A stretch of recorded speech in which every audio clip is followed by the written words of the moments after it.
another video. Today I'm going to be talking about the West Highland Way. The West Highland Way is a 96-mile long-distance hiking route through some of the most spectacular scenery in Scotland. It starts in Mulgai, in the outskirts of Glasgow, and it finishes at the foot of Ben Nevis. I walked the West Highland Way in 2016, and it was my first experience of long-distance hiking. It really started my passion for hiking and being outdoors. I absolutely loved my experience, and since I recently went back to Glencoe, which is one of my favourite locations on the path, I thought I'd make this video to give you guys an idea of what the West Highland Way is all about and what you need to think about if you're planning your own trip. In this video I'm going to go through accommodation options, the gear that you'll need, and the things you need to think about when you're planning your trip.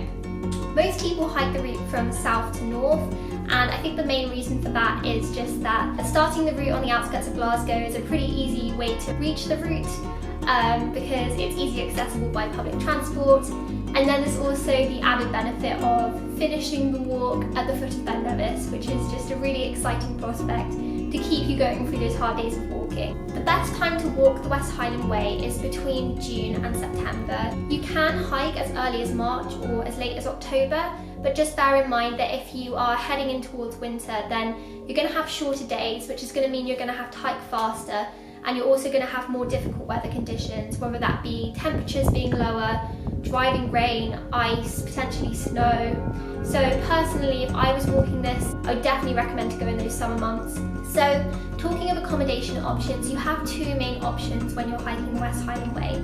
Number one is hotels and B&Bs, which I put in the same category, and number two is camping/bothies.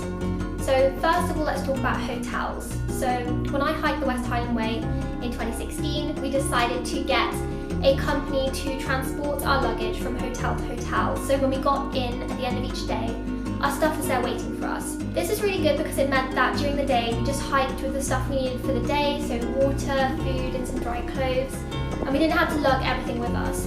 If I were to hike the route again now, then I think I would rather actually do the camping route and carry my stuff myself.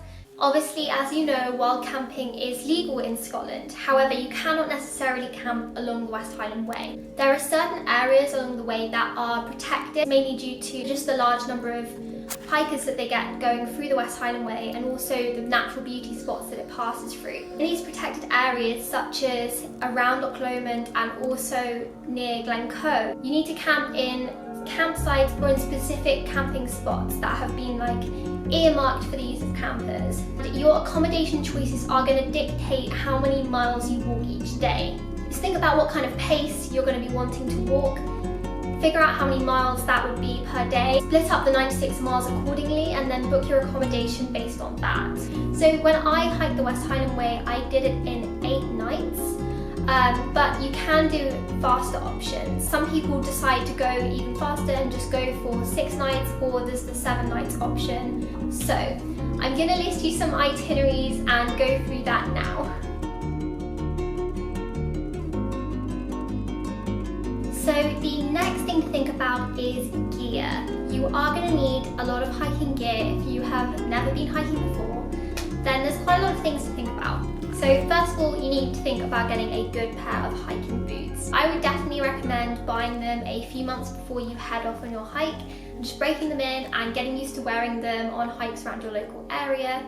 Next thing you need to think about is a backpack. I did the West Highland Way with a 20-litre Osprey backpack, but that was with getting my luggage transported. I think if I was going to be carrying my luggage, then I would use my 35-litre Osprey pack. And if I was going to be carrying camping gear as well, then maybe I'd go for something like a 45-litre up to a 60-litre, depending on the size of your camping gear.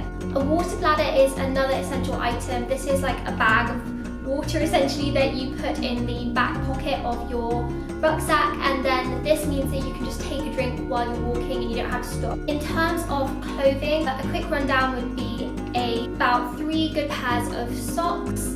You're going to want some underlayers, ideally made of merino wool, but anything will do. A fleece, a t-shirt, a really good waterproof, and you're also going to want some hiking trousers that you can convert into shorts if it gets hot. The all-important midge net, you will definitely be needing this. If any of you have already been to Scotland, then you'll know that there are a lot of midges there. You need to go prepared. You need midge repellent.